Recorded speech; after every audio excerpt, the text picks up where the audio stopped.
So yeah, can we press the record button? I don't understand why you're so amped. Listen, like I told you, man, I'm excited. The Jew Garden, right, has wilted at the hands of the Blues today. So So you're enjoying watching turf grow. yeah, I mean, listen, the turf was not the best, but like the commentators were saying, they couldn't even notice it at some point due to the Chelsea's players' ability to get the ball under control and whatnot, right? So it is what it is. So were there a lot of black beads? Were there not a lot of black beads? Like what did the turf look like? Did was it astroturf? Was it a combination of turf and grass? Like how much money did you spend on the turf? Was it light green, dark green? No? Honestly, some of these questions, man, you're asking the wrong guy, right? In terms of like, listen, all I know is the money Chelsea spends is on the players, all right? Uh, our squad is well valued. We have to win this competition, right? I've been No, hearing, you right? guys spent $1 billion and Drew Garden has spent maybe 190. hmm Yeah, yeah, which is essentially why the result reflected, right? Exactly that Yeah, but today, you right? shouldn't be. They shouldn't have even scored on you. That's fair.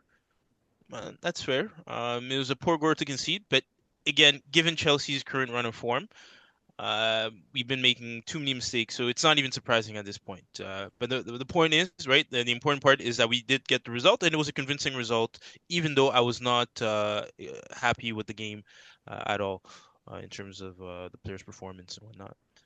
You But guys didn't play well? for me, no, no. I firmly believe no. I have a lot to talk about. Heck, a lot of what I'm going to say also reflects on the Arsenal and PSG game, and even the other games across Europe, right? So once we're ready to dive into that, I'll definitely bring up a few points, and yeah, curious to see what you guys have to say on that as well. Well, let's not waste any time.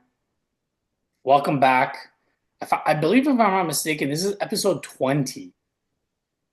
This Yes, is sir. episode motherfucking 20. So, um, I know, I know we say it all the time, but genuinely, to any listeners, any viewers, thank you for following our journey. I know it's only 20 in, but Laurent, myself, and CJ, like we appreciate you. We're trying to we don't try to script any of this. Like this is just raw. This is just three really good friends just shooting the shit and just talking about something that we love. It's not scripted. We don't get sponsored by anyone. This is it. This is who we are. So really, really appreciate it. We're looking forward to getting to the next big milestone, which will be 50 pods.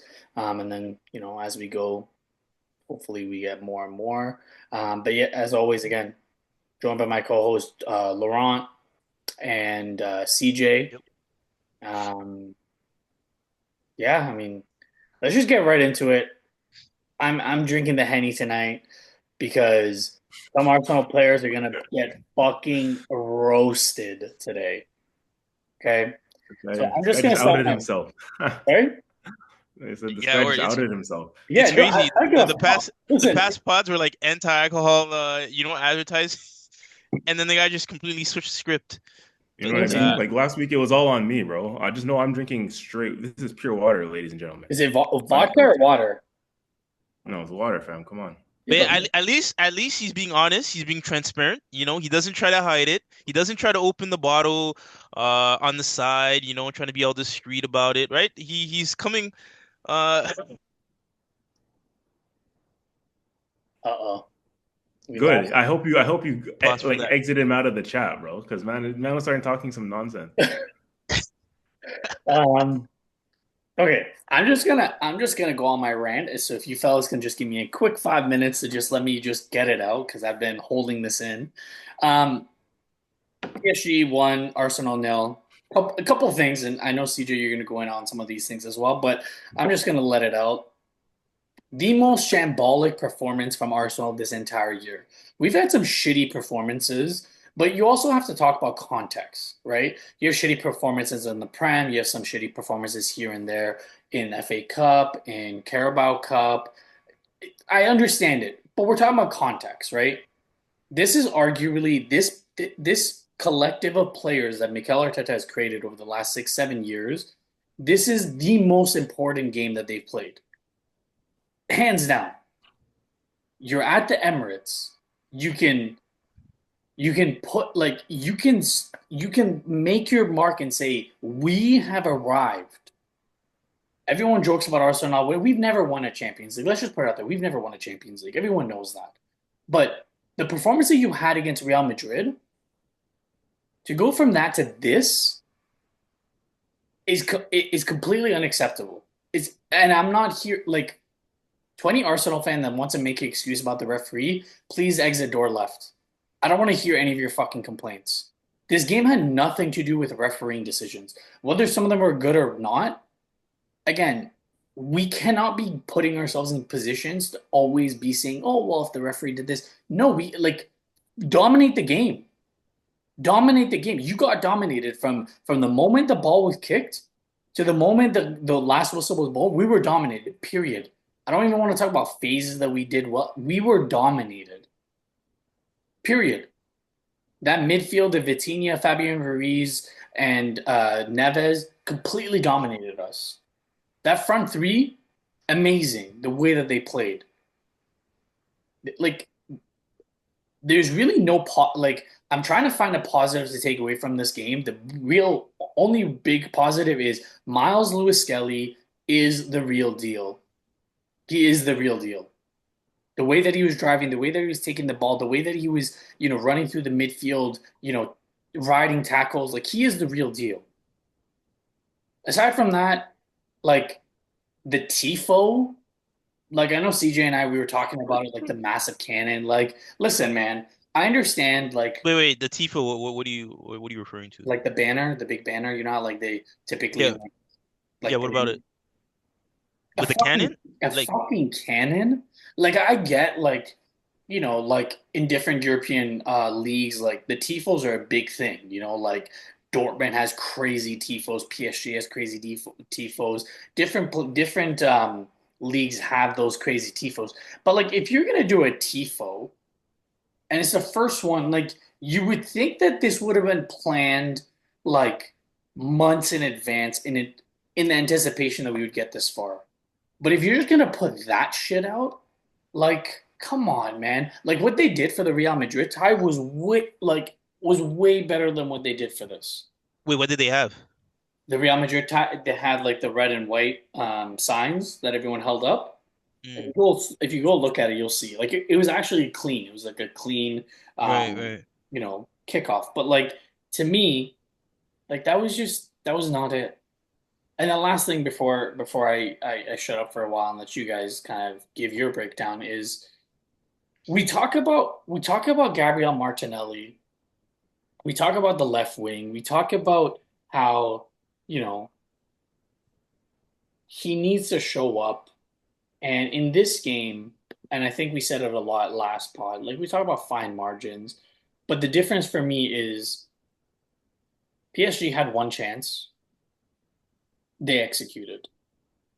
Arsenal had two, three, four chances, and you couldn't put it away, right? Like if that chance for Martinelli was given to Saka, Trossard, hell, I would even go as far as saying Mikel Merino, that's in the back of the net.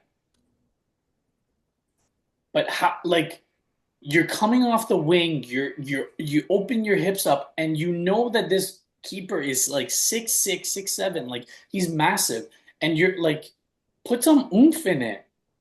Like you're fucking Brazilian. Why are you fucking playing like you've never kicked a soccer ball before, man? Like, like it was just shambolic, man. Honestly, like the for me, as soon as I watched that game, I'm like, if we're playing like this next week, we might as well not even show up. We might as well not even show up because that was terrible. There was no energy. There was no energy in the players. Um, and sorry, I know I said that was the last thing, but lastly, has anyone seen Martin Ødegaard? No, I'm being dead serious. I'm being dead serious. I'm being dead serious. Two seasons ago, he was being compared to Kevin De Bruyne, arguably one of the best midfielders in the Premier League all time. Mm. And now, like, how many touches did he even have in that game? But anyways, I'm gonna take it back, see, because I'm It's fucking crazy. hot.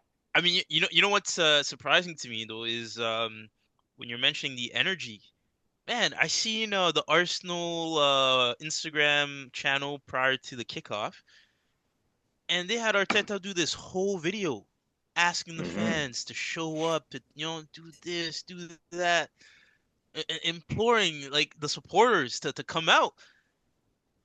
And boy, did they not show up. Like honestly, like either they didn't like see the video or they just one year through the other. Because that was sad, man. You heard the PSG fans at times more than you did the Arsenal fans, and they're playing away. Like, yeah, man. It was like that in the league phase too, though. Like I will give it to them. It was like that in the league phase. So the PSG ultras are fucking unreal. But again, it's not an excuse. Like this again, this is the biggest game in the Emirates era. And that's what you have to show for it. Hmm. Anyways, sorry. Yeah, CJ, yeah. No, bro, if you have more to say, like keep it going. Like this is a whole therapy session right now that we're all just airing out our thoughts and feelings. Like, Like I bro, want us to how all is just let how out. the fuck are we bringing on an 18-year-old to take off the captain of the team in the biggest game in the Emirates era, the biggest game for these collective individuals? Like Martin Ødegaard, listen, you played very well. You've helped us get to this point, and I'm sorry that I have to say this about you, but shame on you. Shame on you. Jeez. You're wearing what do you mean? Geez, what? Like you're wearing the captain's armband, the likes of Tony Adams, Patrick Vieira, fucking Fabregas, Van Persie, like Koscielny. These are the people that have worn the armband. And in the biggest game, you're gonna fucking go missing? And Arteta has to bring on a fucking 18-year-old to save the day? Come on, man. How embarrassing is that? You like, come on. That's no excuse for a captain. We talked about it all the time. If you want to go to Ward, like, yes, he may not be the most vocal person, but if you're gonna lead by example, like, come on. You haven't done anything. In this run, you haven't done anything. And I don't want to hear no excuse. Oh, well, you just had a baby, and maybe his ankle. Like I was trying to give him that excuse, but like you can have all those excuses, but you can still like show up. And this game, he was not there. He was not there at all. Like I think CJ said it a couple pods ago. Like I think it was like 3, 4 games ago in the Prem. Like we should look at dropping Martin Ødegaard. And honestly, at this point, it's too late to do that because we can't change anything. We have to go in with this lineup. But the fact that you saw Arteta try to change things and play Saka as the left eight and Wanyeri as the right wing, like I would be open to that because Odegaard is not giving us anything at all. I would go as far as saying that when Partey's back, I'd rather see a midfield three of Trossard, Rice, and Partey than see Odegaard play in that left eight. That's how far I'm going with this because I'm that annoyed by that performance.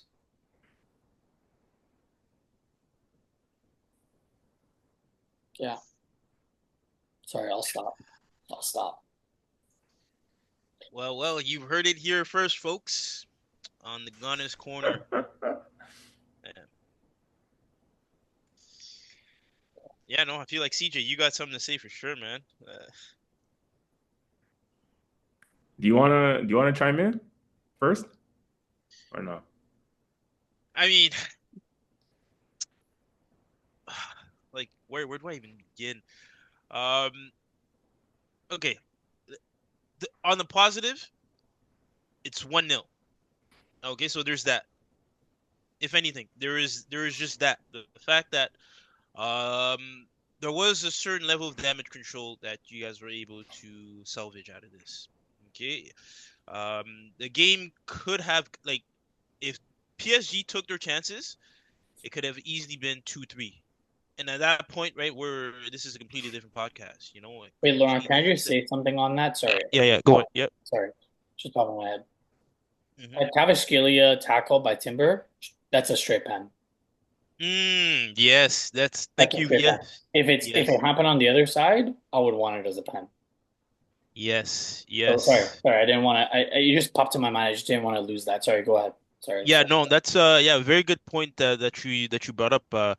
Almost forgot about that, but yeah, you're right. You guys, I think, got away with a serious one there, and at that point, I think it was already 1-0, right? Yes, sir. Could have been Uh, 2-0. Then it would have been just downhill from there. Barcola had a good chance as well to make it 3-0. mhm. Yeah, no. So, you count your blessings at this point. In regard to that action, though, what I'm surprised because I know Timber initially that's his side of the field, right? So he was marking. I keep forgetting how to like. I don't want to butcher his name. Kvaratskhelia. Kvaratskhelia? Okay, Kvaratskhelia. Yeah. So he was marking Kvaratskhelia. But however, that specific play, there was three players, if I remember correctly. Mm-hmm. Three guys, and somehow he managed to get past them, which I think to me is unacceptable. No matter if that player is like Messi, prime Ronaldo's, whoever, right?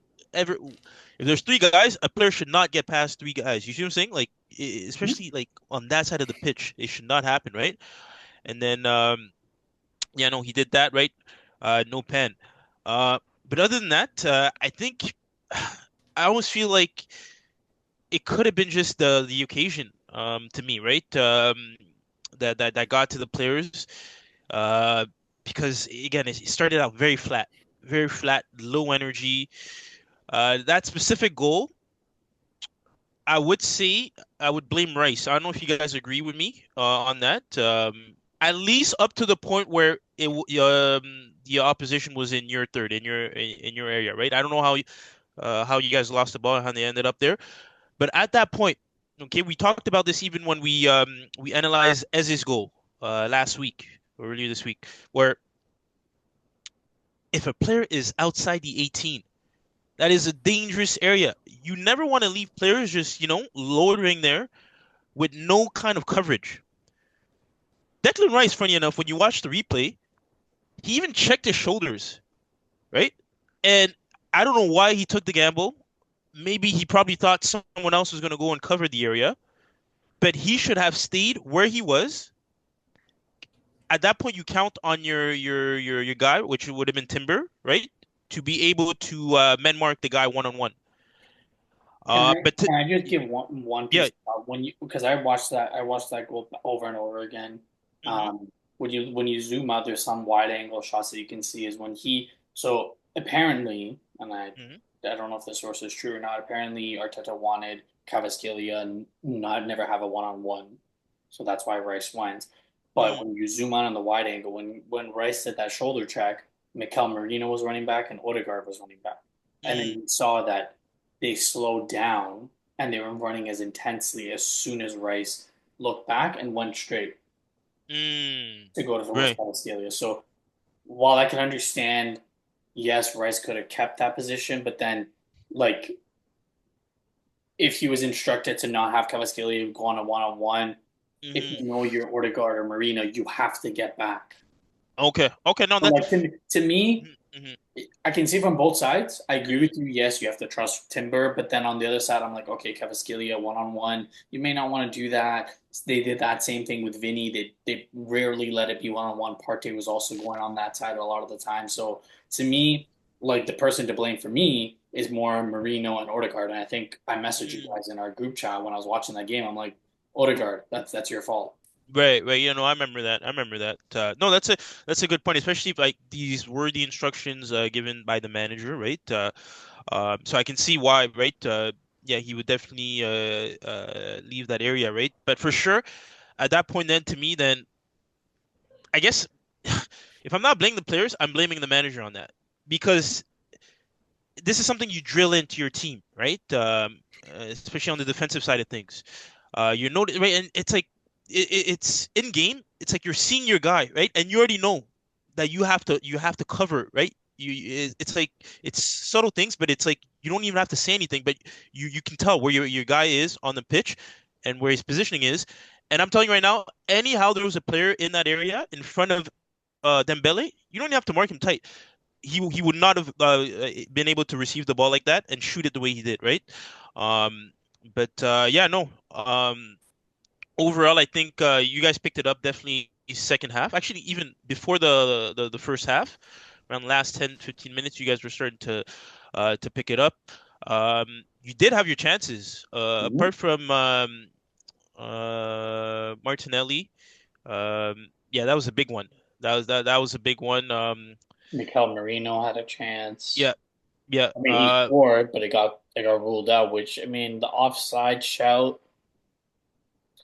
I mean, Yeah, yeah, but I mean, in all fairness, it was indeed offside, right? Given the replay, and whatnot. But other than that, man, I just felt like yeah, everything was just flat from so flat. yeah. So flat. There's no one at even like when I look at Saka did have his one or two moments, but I for a player like that, I do expect more, right? And I remember when we talked about well when we looked at Salah kind of disappeared, right? It's like in a game like that, it takes like when you see what the guy did on Barca, right? Lamine Yamal, right? Really, it's all mental. You're looking to take on players, right? You're looking to push. If you're noticing it's not working on the other side, you're taking control. You're asking for the ball, right? You're not shying away. You're going in, and you're looking to create for something out of the bloom, right? Or else, right? Like again, it's like momentum is just shifting, right? And it becomes psychological. These guys are constantly attacking, and at that point, right, you're under siege, and it's like you start to lose grip on the game, right? Yeah, no, I think the performance was not good. But I would definitely say, right, you guys got away with a bad performance, and it's now a question of, well, we have the game. It's obviously it's an away game for you guys, but it has to be something more than that because if the same performance is given, PSG will not let this slide, especially not at home. No. Yeah, yeah. So yeah, no, and I mean the other thing too that the Saka yellow card, I can understand the frustration. You guys remember that, right? Yeah. Where with Mendes, It to just me that fell over. yeah that was not a foul. It is not to me it is not a foul. But you know Never as a defender, you are also instructed, right? You have to play to the ref. You know, right? So if you notice a bit of contact like that, Go some down. players, yeah, there's some players go down, and at that point, you know, they allow the ref to interpret what happened there, right? But I do think that Saka does have to keep his cool. Mind you, to me, that backlash was more so a result of just the nature of the game that Arsenal was having. You know, it was frustration when you're having a bad game and you know nothing's going on your way. You're on the back foot, right? And that's how you react to calls, right? Suddenly, because you feel like, man, the world is completely against you at that point, right? Um, so it's understandable there. But yeah, we need to see more from Arsenal, especially if they're looking to advance, right? It's one game, man, one game, and you guys will find yourself, you know, in a position again to write history at that point. So yeah, yeah. Right? You've been awfully quiet, CJ, even in our group chat. I'm curious. I'm curious what you have to say. Mm. Um, geez, yeah, like had a lot of time to think and like calm down a little bit. But if anyone was around me during the match, like yeah, it wasn't a good Tuesday. I'll say that much. Like shout out to our boy Nabi. Yeah, man, he would have seen that I was not in a good mood that day.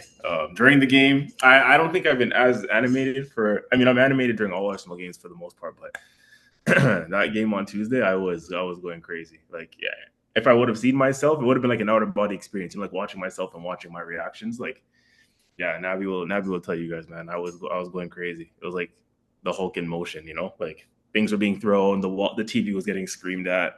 yeah, it was, it was that kind of game, man. But yeah, the emotions were definitely running high because this is the biggest game in Arsenal's history for the last 20 plus years. It really is. It was the biggest game. It is the biggest game.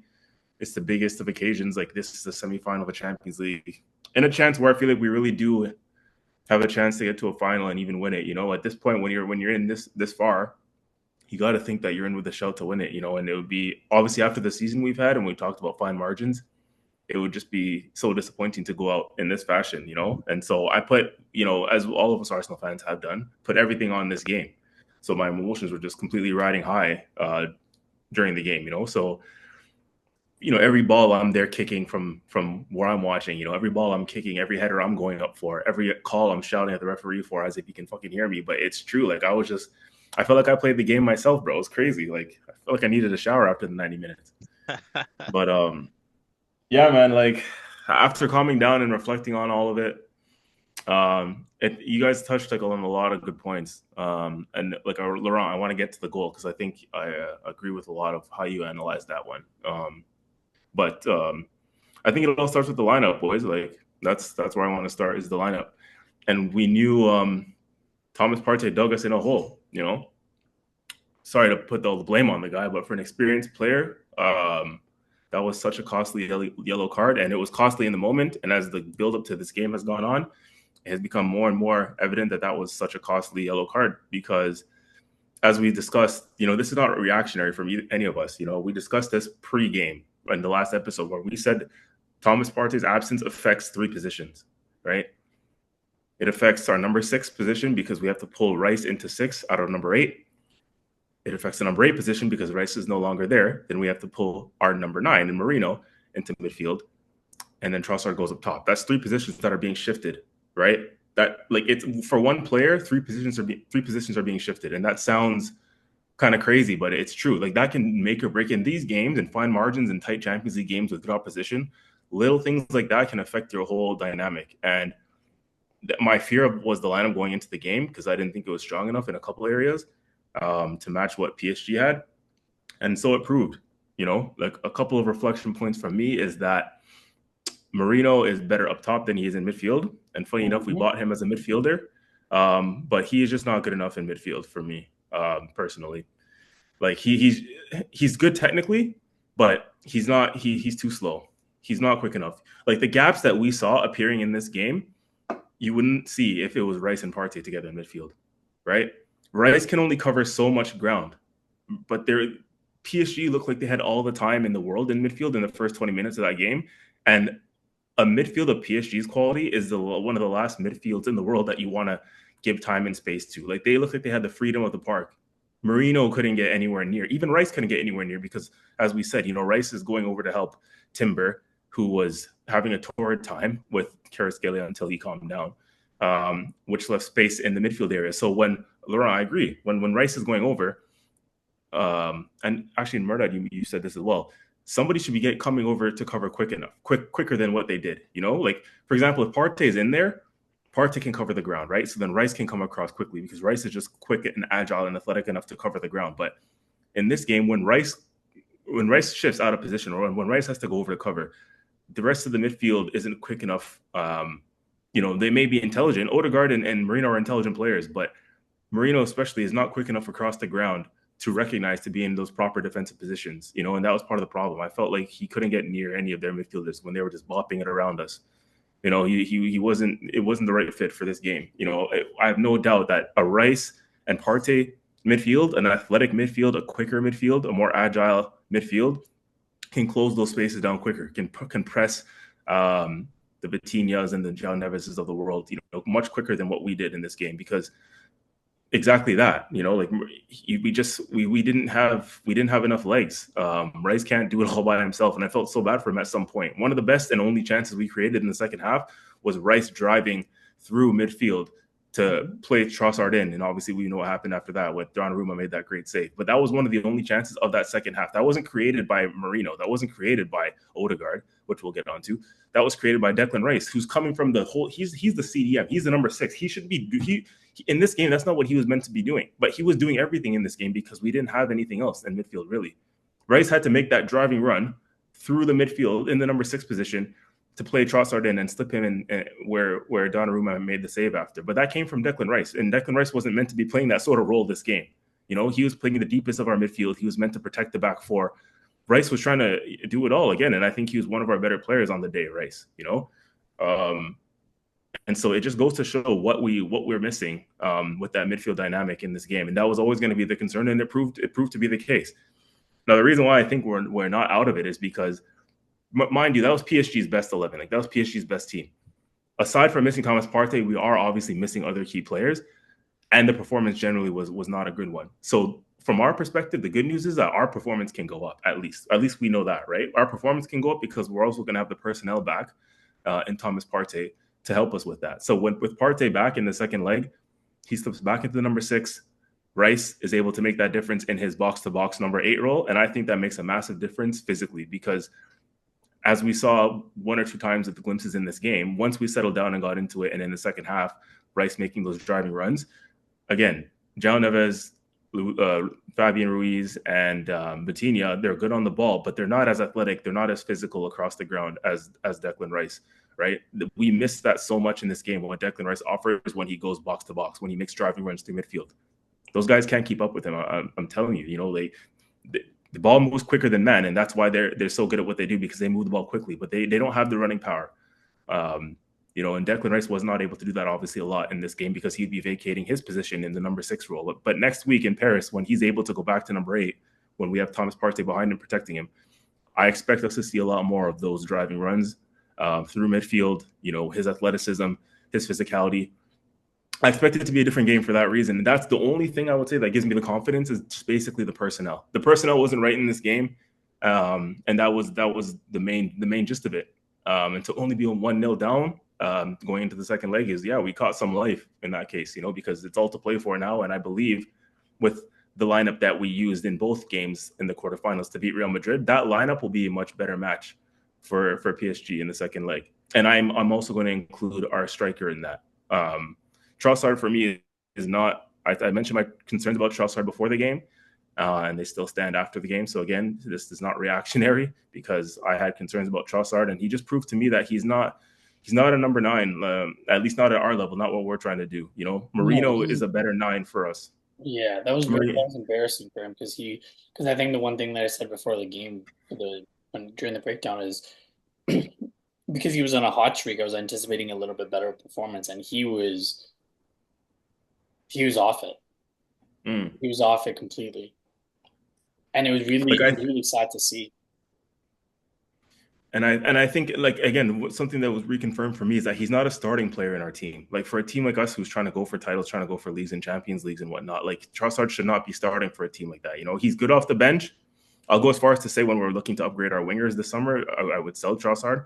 But and we got to elevate and we got to keep moving on and moving up because Trossard can't be starting as our number 9 in the Champions League semifinals. Like, he just doesn't do enough to occupy the defenders. And you said it, Mehrdad, last podcast, when you said they're not as physical as the defenders in the Premier League, and it's true. We saw it with the one goal that Marino did score when he threatened off of the set piece. Mind you, he was offside marginally, but if we only had more of that threat for him to be up top, who knows how many more chances we could have created? Because as we said, it's not just the aerial threat, but it's the ability that Marino has to drop in, turn, and bring our wingers into play. Trossard obviously can't and didn't bring any of our wingers into play in this game. He didn't combine with any of the midfielders really. Like, he was found wanted. Like, he didn't do much. He didn't affect the game at all. And it's sad. We did not have enough to occupy their defenders because we're just lacking firepower in the final third. You know, but Marino going back up top, I think, will have a big domino effect, you know, to pull him out of midfield, put him back up top, Rice in the midfield. I think the extra physicality, the extra height where it matters, I think is going to occupy and trouble the defenders. Because let's be real, guys, like their defense didn't really seem troubled too tough at all, to be honest with you. Like, we didn't. One time, and the one piece, and I know you said it only affects three positions, but it also affects the way Miles Skelly plays. Because if he knows that, you know, like Partey's going to be there, he can drive it a little bit more. Like that drive that he did, you saw that Rice dropped in, but typically you'll have Lewis Skelly driving, and then you'll have Rice coming in to take that void on that left wing, or like that where that left wing back is, so that there's an overload right? Yeah, And yeah, they can yeah. start those triangles on that left side. So like the whole left side gets impacted by that Thomas Partey yellow card. So and yeah, like on that physicality piece, it's true. A lot of the reporters were asking Vitinha before the game for the first leg, saying, "How are you guys going to deal with the physicality?" And he said, "We don't care."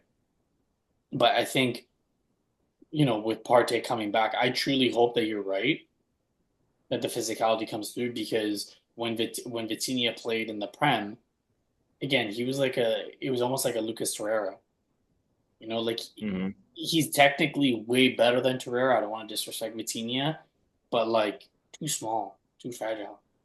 Look at how much Vieira struggled, right? Like Mm. like those small players. It's not that you can't be technically very good, but you won't be able to last very long, because the midfield's like, imagine you have Joe Linton running at you, Guimaraes, Rodri, Rice, you know, Yep. you got fucking Thomas Socek driving down, crunching you. Like you're not going to be able to play the full, like Casemiro, Ugarte, like Basuma, and all these type of players. Like they're physically huge, right? Um, so yeah, it was, honestly, man, it was really sad. Like I know it was only 1-0, but I like genuinely it could have easily been 4, easily could have been 4-0 in my eyes. Yeah. I Yeah. think no, go first, Laurent. I was gonna say, yeah, PSG. I mean, I think Ramos hit the woodwork. Barcola, that's a chance he should have buried, man. Yeah. I don't know if you guys remember that, but Yep. he put Yep. it wide. The penalty Uh, for Cavasquelia that was not called, that we got to get away with. That's a third one. yeah. No, so no, they did have their chances. Sorry, before I pass it off to you, CJ. I was just wondering, maybe a bit controversial. I don't know, because when you CJ, you mentioned the midfield, right? Mourinho being there, not having the legs to cover. Wouldn't it have been controversial had Lewis Skelly played in midfield? Hmm. Um, so in that position, maybe that Mourinho was playing in, because I know apparently at the academy level, he was a midfielder, right? Supposedly. Yep. Yep. Yep. Yeah. So do you think, let's say, if not at the beginning of the game, what if Arteta decided halftime, maybe he switches up a few things and then he puts Skelly in midfield, and I don't know who else he'd maybe put left back there. But would you guys have thought, oh, what the hell is he doing? Or like maybe, this is something that See, mhm. this is where I'm gonna tag in. It's almost like you read my mind. Like this is the transition I was gonna go towards anyways when I was gonna come back in. I was actually gonna Mm, talk about the lineup and I was gonna talk about the manager. Surprise, surprise. mm, Because um that's exactly it, Laurent. Like we started the game the way we should have started the game, I think. mm, Everybody's going to get the criticism in this game. We've talked about Odegaard. We've talked about says X, Y, and Z players. We've talked about mistakes and a little bit of nerves, a little bit of whatever. You know where I'm going to come from as well, the angle I'm going to come from. The manager doesn't get excused at all, either, in my opinion.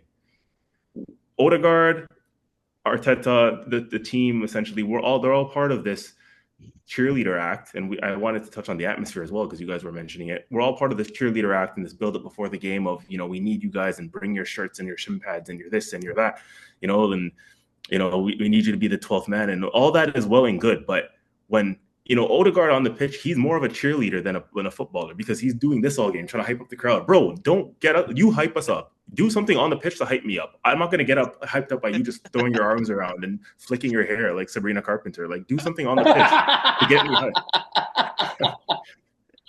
Oh shit! Like, come on, man. Like, there's only so much I can get hype if you're not doing anything. You know what I mean? Like, anyway, so back to this. I don't want to digress too much because bottom line is I don't want to excuse anybody from criticism, and that includes the manager for me, in the sense that Laurent, you might have known where I'm coming with this because I said it in the other group chat. But yeah, like that's exactly it. Is we started the way we should have started, and I think Arteta can only have done so much because again, Trossard is in form in the Prem, albeit the competition in the Prem is. We played Ipswich recently. Like, let's not get too gassed off of playing Ipswich and think that we all of a sudden going to score a hat trick against PSG. However, you got to be in play who's in front of you. And Trossard's been scoring in the last couple of weeks. And Partey put us in the hole. So we don't really have much other choice. So I don't want to be reactionary. I don't want to look at hindsight. Hindsight vision is 2020. So he was right to start with the way he started, because that was pretty much one of the only options that we had to do, was drop Merino back in midfield and put Trossard up top, based on what we've been doing in the last few weeks. However, when it's not working, right, Laurent, and I want everyone to pay attention to this. This is exactly what I was saying in our other group chat, Laurent, is when things are not working, I've seen this time and time again this season when we play teams at the Emirates that play low block on us. Arteta does not seem to want to use or know a plan B. Like, he's very rigid and very stubborn in his ways, like a lot of managers are.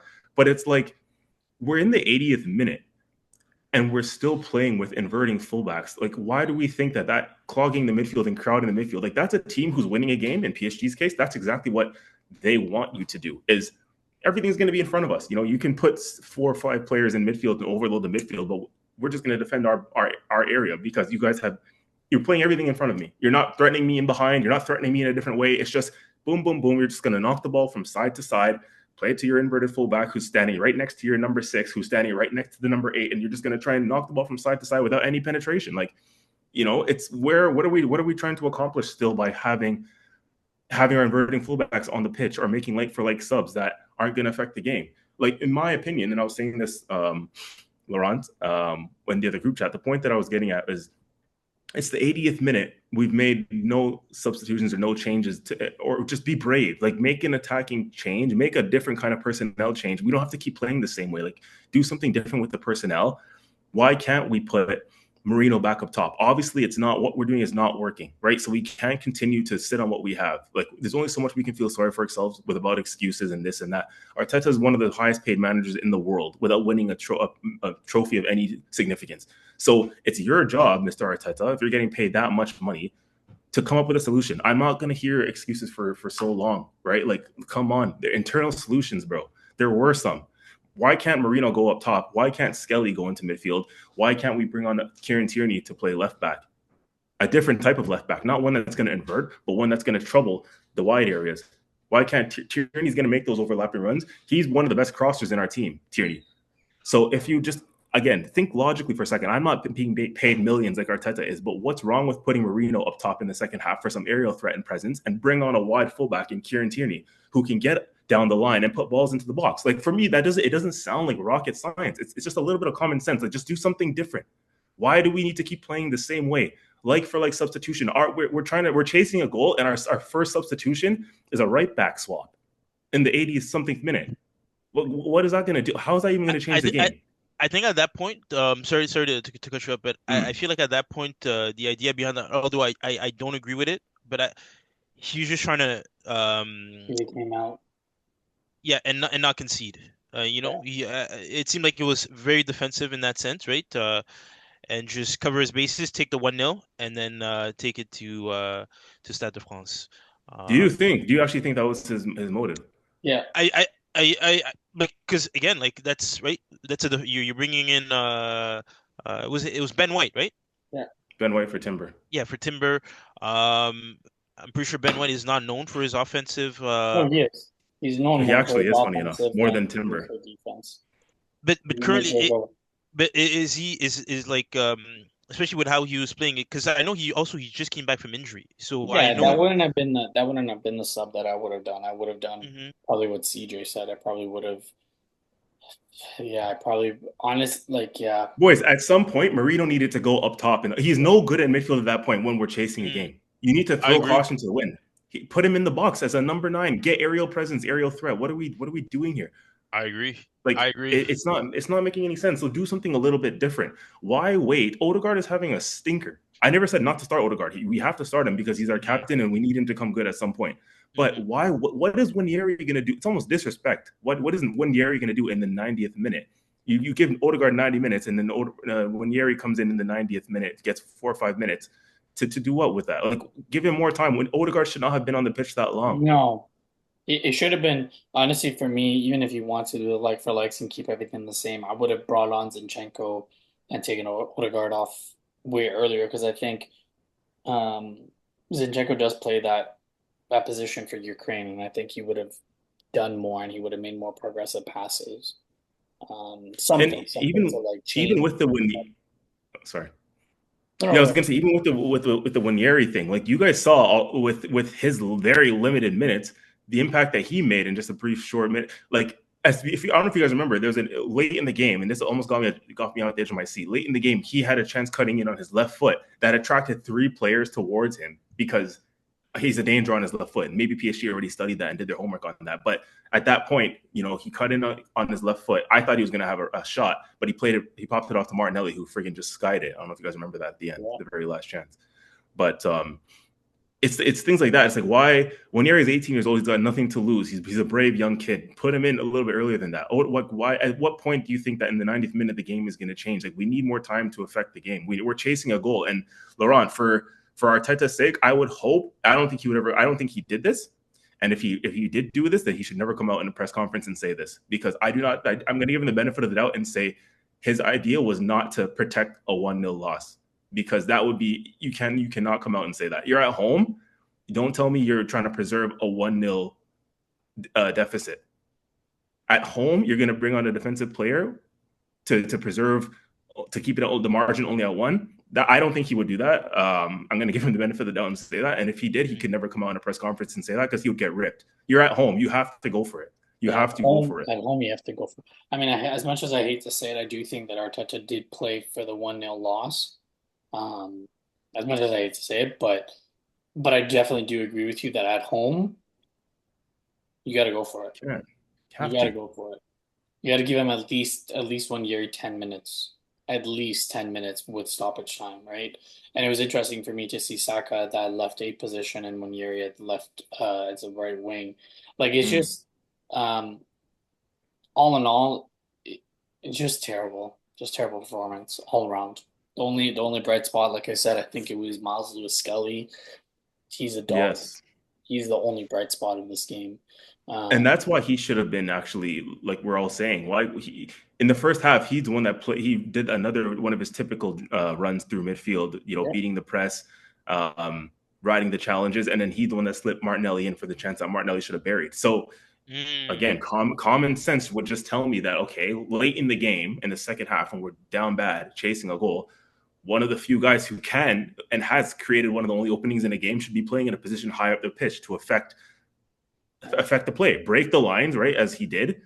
If he's doing that from left back in the first half, in the middle of the field, why can't he be higher up the pitch? We've seen him do that with his goal against Man City. You know what I mean? Like, he's clearly a player who can make a difference in the final third. So you get him higher up the pitch in the second half in midfield. It's just a little bit of common sense to me. But anyways, I'm clearly not the manager, but it's just, I don't know, things like that, man. It's frustrating to me. Oh boy! Now you understand. I think I mentioned this. I mentioned this a few podcasts ago, but you see all these managers on the sidelines with their iPads, all this tech. They're looking like they're in a computer science lab. Just cracking away the numbers, and it's like it's all for the camera. Yeah, like, for real, man. At some point, I'm starting to think, like, bro, if the camera is just like, or somehow it gets behind them and you see what's on the screen, bro, these guys are probably playing freaking Candy Crush. Candy Crush or something, bro. Like, not even paying attention to the game. Because, like, no, like legit, you think about it, it's like, for one, it's like, yeah, like, how long do you keep a player in, right? Mind you, I'm saying this assuming, because at the end of the day, we don't have all the information. These guys see the players day in, day out, right? The training ground, right? They have, like, they're privy to information that we simply do not have, right? But it's like there's different options, man. It's like chess, you know what I mean? Like, there's different tactical moves you can do to put yourself in a better position, right? And again, like, when we look at the move that was made, right, with the Ben White, how you mentioned it, right? Yeah, to me, like, honestly, like, I just thought, like, he's just trying to, like, all right, that's it, right? Like, we can't allow these guys to score another one. Mind you, if it wasn't that, right, like, then it's the wrong move to me. Why would you put him in that position, right? Like, I don't understand it. And in terms of, like you said, right, moving those key players up the pitch, that was not done. Right, so it's like, are they not seeing that? That's like, it's mind-boggling, right? And as a fan, truly, it's like almost irritating, because you're almost there, like, screaming, like, "Yo, bro!" Like, but obviously they can't hear you. And yeah, no, so it's like, yeah, man, like, you get paid all this money, right? And we're like, it's like you're a manager, right? Like you have the control, you have the say, tactically, right? Like, and it's yeah, I don't know.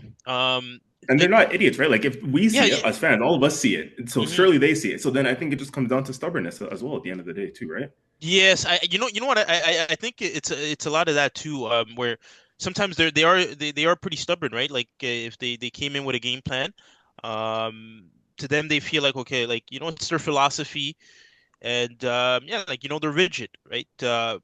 But for me, I personally I don't believe in that, right? Like if you're in a contest, right?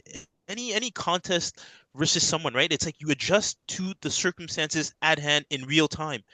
Yes, you had a Mm, plan coming into it, but shit, now you clearly your plan has gone like out the window, right? Like you can't just right. keep like you know it becomes almost ludicrous to keep applying the same tactics when it is not working, right? So yeah, I don't know, man. Talking about ludicrous and teams that went in with one type of game plan and it was a completely different game. The other semifinals, Barcelona Inter. What a Hmm. freaking game. Mm, You know that Inter went there to try to get to nick one, sit under the low block, do the Italian style, go back to the San Siro, put the game away. Barca were going gung ho, like let's fucking take it to them. We got the legs, we got the youth, we got the energy. Let's just take it to them. Um, I think if I would have asked you guys before this game, who do you think scores first? Who do you think score more goals? I'm pretty sure all of us would have said Barcelona score first, Barcelona score more. No one would have saw 2-0 and then a six goal leg. Like I would have never like beautiful goals, like you know it was quality goals, high quality. all Yeah. goals had something in it. Um, but personally, for me, I think Inter they have the advantage heading home to San Siro. I know there's no away goals anymore, but going back to the San Siro, going back to Italy, being able to use that crowd because the San Siro crowd is massive for them. Um, I think they're gonna have the upper leg, and I would put my money on them going through. Um, but I do just want to take a second to chat about Lamine Yamal. Yeah, that guy That deserves is his own segment for sure. he is a bad, bad man. His goal, drop of the shoulder, fucking 1-2, and just left foot like that. Yeah, that is a Uh, bad, bad man. It's quality for sure. Yeah. Like there isn't really like there's a lot of noise coming out to say that at his age he's better than Messi and Ronaldo, and all these stats are being thrown out. All right, I don't. let's stop there. Let's stop No, there. no, no. No, Yeah. I was gonna say no, no. What I was gonna say is let's see him do it for decades before we start having those conversations because Messi and Ronaldo did it decade after decade Hmm. after decade. Let's not talk about like a good year or two. And I'm not undermining what Lamine Yamal is doing. Like I'm saying, generational talent. But when Hmm. you start putting him in the same breath as Messi and Ronaldo, like let's take a huge pause. They said Mbappe was going to be there, Holland was going to be there, and they're one season wonders, and they're not winning much. Jeez. So Damn. let's That's harsh. when you compare it to Messi and Ronaldo, who've been doing it decade over decade over decade, yeah, compare like the context is everything, right? You can clip it up and put one thing out, or you can kind of clip the whole context. And yeah, I'm comparing to Messi and Ronaldo, who generation after generation they are consistently impacting the game. Mm. Um, Yeah, more so is this. I said that to the Holland and Mbappe one season wonder comments. I was like, geez, yeah, but I mean that's a little bit harsh. they're not winning much. They're not winning much at their age. Messi and Ronaldo were winning all the accolades. Do either of them have I don't think accolades? neither of those guys were winning World Cups though. At Mbappe's the age that Mbappe won the World Cup. I'll say Yeah, that much. but hold on. Okay. Fuck, what's his name? Scott Carson, Man City. He's the most decorated fucking keeper in the world. Has he done anything to deserve that at the age of 40? Yeah, but Mbappe deserved his World Cup. He actually impacted. It's one thing to just be like, there for the ride. It's like that kid who does the assignment in school. He's part of the group project and gets an A even though he didn't do anything. Like Mbappe contributed to the group project, I don't know. I don't want to take anything away from him or even Holland. The guy's already won a treble and whatnot. Anyways, your point still stands. Like I get what you're saying about the Lamine Yamal hype ultimately. Yeah, I would agree. Yeah, I'd agree as well. But with that. overall, crazy tie. Crazy tie. Sir, can I touch on on that as well? And mind you, this year is man, to any footballer, any kid watching the game, trying to learn, study, improve their own game, and heck, to any even professional player, like playing professionally, you're watching this kid play, and it's more so it's his ability to how can you say it? Because he's able to create angles, shift a player, right? Like nowadays, right? When I'm seeing wingers play, almost like a Marcus Rashford, even Madueke, right? You have all these other like the guy in PSG to me has the similarities, right? Maybe not the speed and the overall skill set that Lamine Yamal has, but that ability, right, when you're running with the ball, right? Sometimes you're taking even half touches, right? You're luring the guy in, and then you're not just like using your pace to kind of go, it's like one linear, like or it's sorry, like it's linear, right? One dimensional, linear, one direction. No, you're weaving him in, drop of the shoulders, right? Body feints. You're maybe you rolled about one side, you fake like you're gonna cross, he buys the baits, and then you come back. You see what I'm saying? Like that one chance where he hit it off the crossbar, right? Bro, he sent the guy yes, DeMarco went sliding. He was yes, on a fucking wet slide. Like he went slide bro. For real. But let's be real, How many wingers in that position, right? And again, it takes the confidence to pull this up, but how many wingers in that position would have looked across it first time? You see what I'm saying? Mm-hmm. Many wingers would have just looked across, right? You're taking the safe thing. To do this, it's like it's almost like it's a feeling. It's a natural feeling. You're comfortable. do you remember Iron Robin? Yes. Prime Bayern days. You know he's gonna go on the left, but you Mhm. cannot fucking stop it. Because that's exactly what you said, Laurent. He, shoulder fakes, Yep. drop of the bodies, speeds Yep. up, slows down. Yeah, like and it's the half touches. You guys see that when like even Messi back in the days, right? Um, there's other wingers that do this, but it's like, they're like it's almost like they're lagging or they're stuttering, right? And then they're hitting the ball with the outside of the foot, whichever dominant foot it is they're using, right? Looking to lure the guy in, or maybe they're looking to see for an opening. Yo, Laurent was about to go off camera for a Yeah, second. He was no, for real. off the Yeah, yeah. No, but it's like it's those key it's a small things, like really when you and when you funny enough, right, when you look at it, and even when you because he does get compared to Messi, right, and Yeah. even I believe when Messi was asked which current player reminds you of you, and he said Lamine Yamal, right? Now when other players talk about Messi, it's not the skills in terms of like the step overs, all of that, right? It's the fact that he just does the simple things with such efficiency, right? And speed, and it's like he's adding combinations to his game. Whereas I feel like the wingers nowadays, you're too linear. You almost read it with a book. I see my players on Chelsea. I already know what he's gonna do. He's right. You see what I'm saying? Yeah. He's gonna go to the trying to beat his man and then cross it in. Right? It's like it's predictable. If you're a defender, it's like the easiest job in the world for you on that day, because he's not giving you anything to think about in real time. Right? You just have to match his speed, and that's it. So yeah, no, kudos to him, man. Like, if he keeps playing like that, right?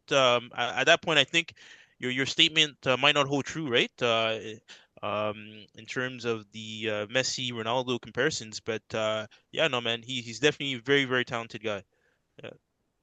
I want to chime in on that too. I wrote it down in my notes of things to talk about this podcast, to be honest, because I didn't watch the game live, but when I watched the extended highlights and replays, I actually was just in awe of the game that this guy had. And yeah, I think it's important. Like I think as fans of the sport, the three of us are, I think it's important to touch on, like things like this when we can appreciate good footballers and just the next generation.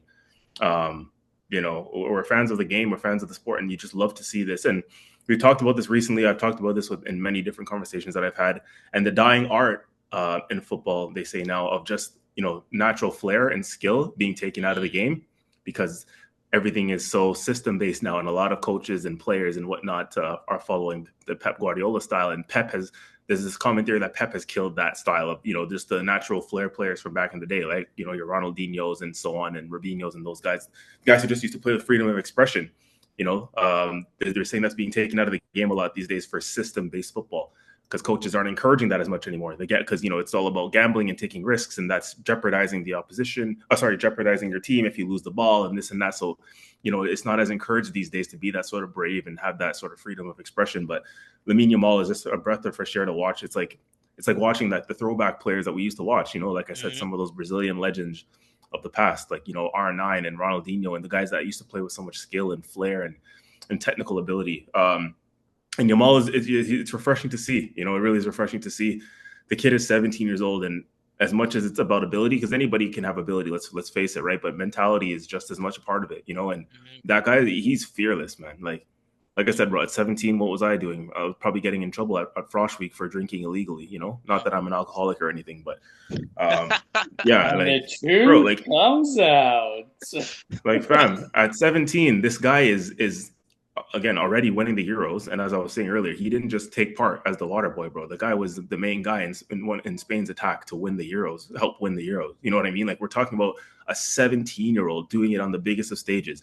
It's not easy to go into Barcelona and be compared to Messi already at 17 years. You know how many people would crack under that kind of pressure? At 17 years old, he's playing in Messi's position on that right side, wearing Messi's a jersey that he broke into when he first started in Barca, the number 19. Bro, that's pressure, but the mentality that you have to carry on through that is different. It's it's an old cliche about what they say about talent is so much of the physical, but how much of it is actually this. It's so true, bro. Like, there's only so much you can handle, and he would be hearing it all the time. I imagine from whether it's Real Madrid defenders giving him shit or anybody he's playing against, trying to get into his ear, trying to talk up to him, because again, he's going up against grown men. He's not even fully developed into his own body. That's the scary part, right? He's going up against guys that could be 10 years, 15 years older than him, and physically more imposing than he is, and he just shows like no fear.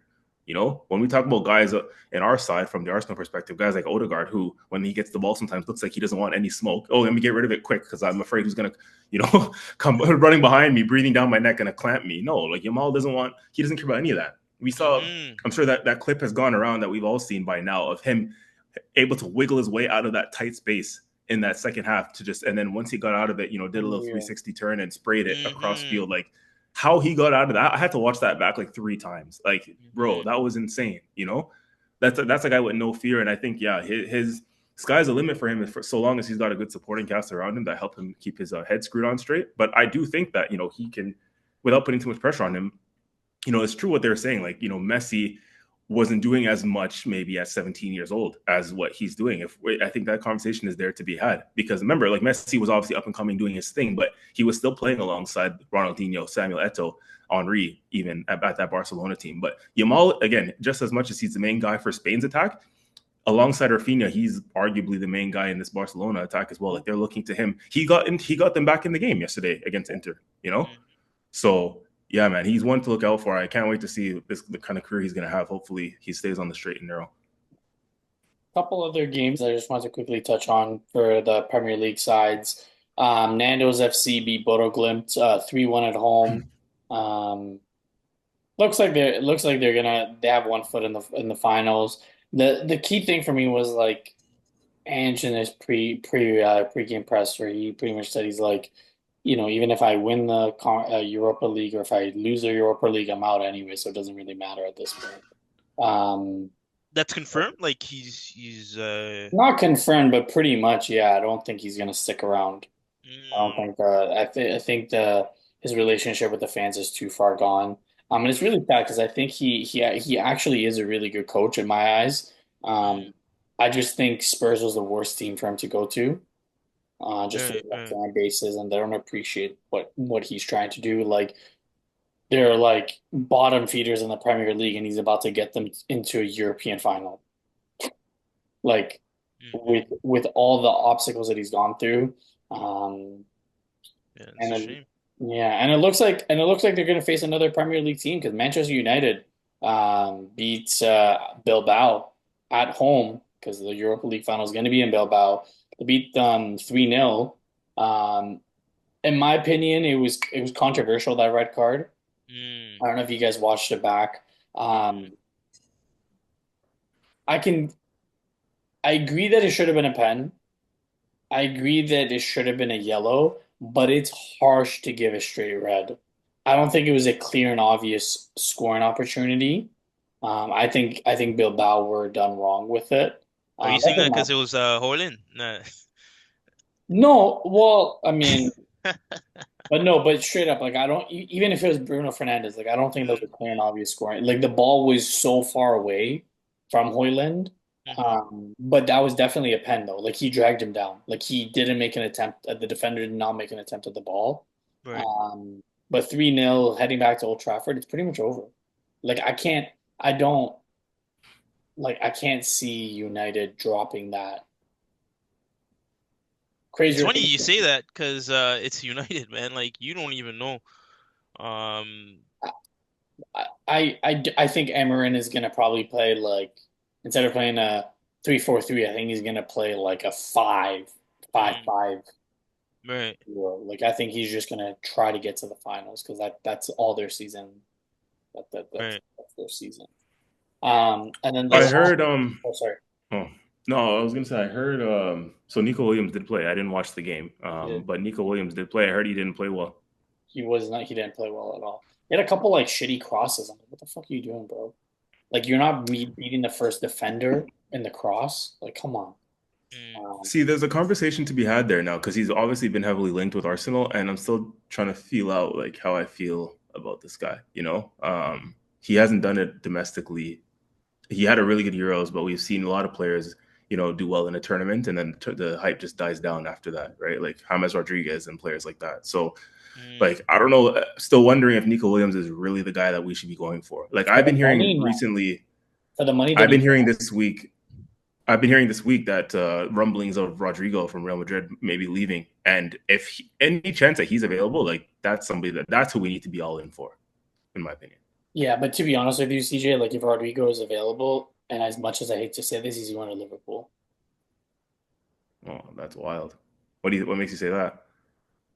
I just think Liverpool are going to sign him. Like if he's available, I think it's going to be a Liverpool signing. To be honest with you, um, Really? yeah, because they Just need a hunch you have? because they need something. They need something clinical, and I think it's going to be Rodrigo going there. Um, Yeah, because I think it was last season when Mbappe was going there, Liverpool were heavily linked with them, and then they just fell through because Ancelotti kept them. Um, but yeah, for Fuck that, Nico, man. We need to put our hat in the race, man, for that Rodrigo. Anyhow he's available, we need to put our hat in the in that in that. we need to be serious. We need to Yeah, be serious. that's the kind of Um, player we need to elevate with. like if we're talking about Nico Williams or Rodrigo for the amount of money that he wants to be the highest paid player at Arsenal. Like, I'm sorry, Nico Williams, you're not going to get paid more than Odegaard. Odegaard, fuck that. You can get paid more than Odegaard. You're not going to get paid more than Saka. Yeah. Like, you're not going to get paid more than Rice. You're like, no. You barely done it in La Liga, so no. Yeah. But yeah, I agree with you. If Rodrigo's available, go all in. But I wouldn't be shocked if he ends up in Liverpool. It's sad to say that, but I think, yeah. Um, Last Premier League team, we won't spend too much time on this because this game, like, just it was done before it even started. Um, Chelsea watched the Turf Bro as they beat Drew Garden 4-1. They watched each strand of turf come out of the grass. Um, it was a painful watch. There's not really much to say about it, Laurent. Um, Chelsea are headed for the finals. They're going to face either Real Betis or Fiorentina. Um, Laurent, you want to give a quick word on this? Um, I mean, it was an expected win, right? There's not much that needs to be said other than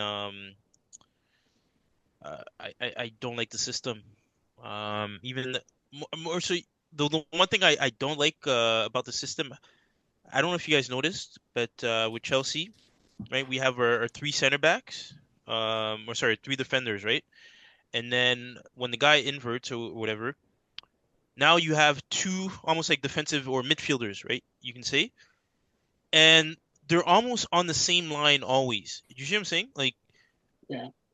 right? So it's like you got two guys there, right? It's never usually where, as opposed to, for example, when I seen Arsenal play, even like when I seen Tottenham play, right? It's like you'll have the defensive midfielder, one defensive midfielder, and then the other guy is almost roaming into the attack areas, right? To give out a pass, right? And I've noticed that with Arsenal as well. It's never two guys on that same right on the same line there. And what I noticed for us is the issue I have with that is it stifles our attack, right? Where especially if the team is pressing us, right? You have two guys side by side, and in terms of the passing options, right? You don't have much to go, right? Much to go by. You see what I'm saying? Yeah. And again, like I noticed that every game, it's the same thing.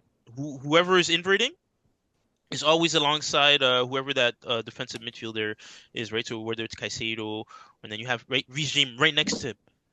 And to me, it makes no sense, especially then when like it's like I said, I'm watching the other teams, right? And you have one central defensive midfielder, right? If the guy is there, it's maybe when the attack is building up, but at some point, the other guy is looking to get into to half spaces or wherever, right? Or he's roaming around, right? Almost like an outlet, right? Mhm. So that to me is something that I don't know why like Maresca insist on doing it, but too many times I've noticed it's a flat attack, right? And then your wingers are pushed up too high, so now it's like, well, who are you gonna pass to, right? So now you're waiting for maybe your wingers to come in and check in or to make the run, right?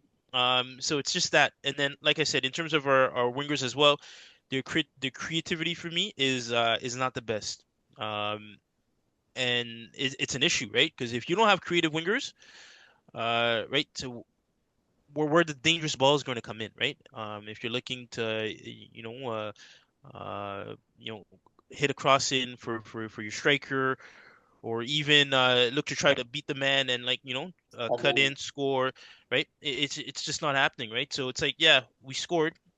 To me, it's because well the opposition was weaker, right? So they kind of allow you to give you these gaps, right? But if you're playing an opposition that is stronger, you're not gonna get right these the chances that we had today. So that's why for me, I just was not too yeah. impressed with that. Quickly to wrap up the pod, we're Arsenal face Bournemouth on Saturday. We're playing Wednesday this week. The only thing I can say is I do not want to see Rice, Saka, Partey, Timber, Skelly. I don't want to see them be playing at all. At all. Like not even 20 minutes at all. I want them to be fully Really, rested. Fully rested. even Because for form's sake, what? even like for the sake of form, just running and getting a small shift in, no. No. Mm, Me, the risk, reward, no. mm, No. We're at the Emirates. As always, we're in that time of the year that time of the pod that we do the predictions. Laurent, you've been starting a lot, so I will give my prediction. Um, I'm actually going to go 2-1 Arsenal. mm. So of course we know CJ is last because he's leading the leaderboard. So Laurent, you're up, All mate. right. 2 on Arsenal, eh? I mean, Bournemouth is 10th. It's not bad. If you're saying, right, those players might not even start, I want to say 2 on Arsenal as well. Damn. It's the first time I'm Copycat. piggybacking. Yeah. Damn. Wow. That I feel like we're about to go for a trio of 2-1s then, which is kind of boring, but yeah, I know. That's genuinely what I believe because I think it's a game that we have to win because, the Champions League places are getting tight. Not gonna lie, like it's getting pretty tight there. We have to kind of look over our shoulder a bit. So I think Arteta's going to be wary too of how it's going to look if we have two negative results in a week at home.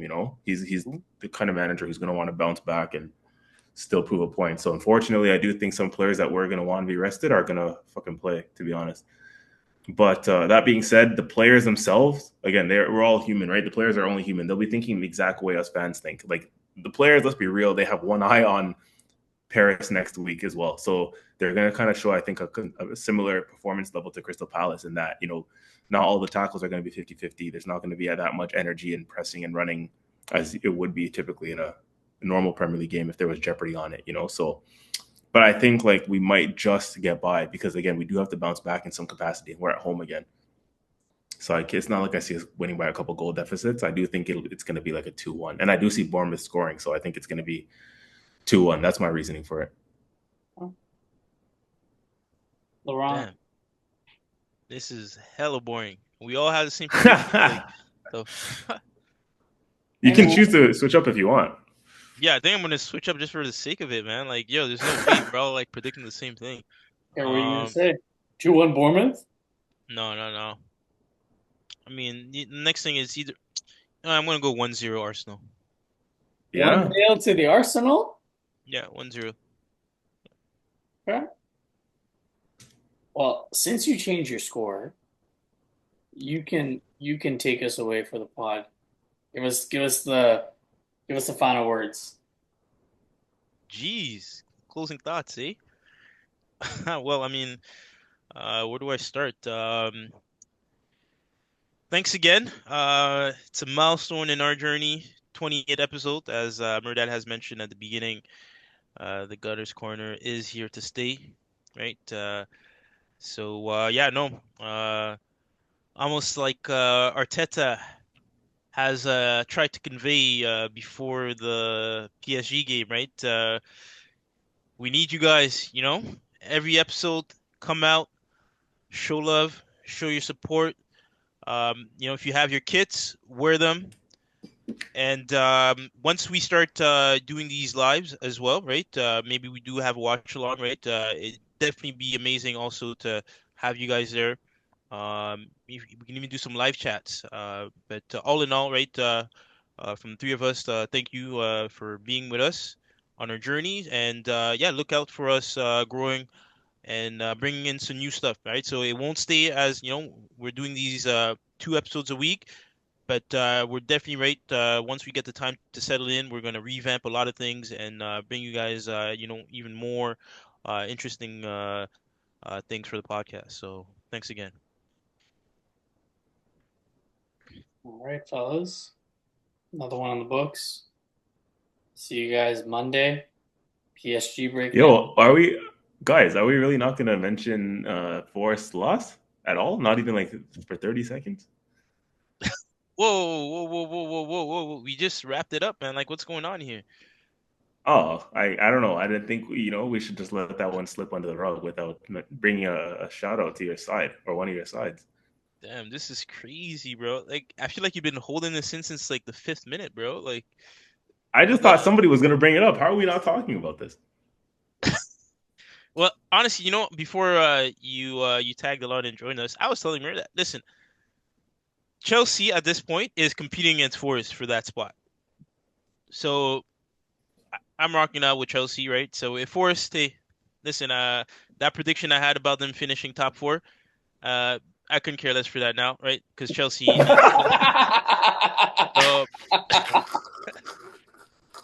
It is what it is. It is what it is. That's a great way to end it.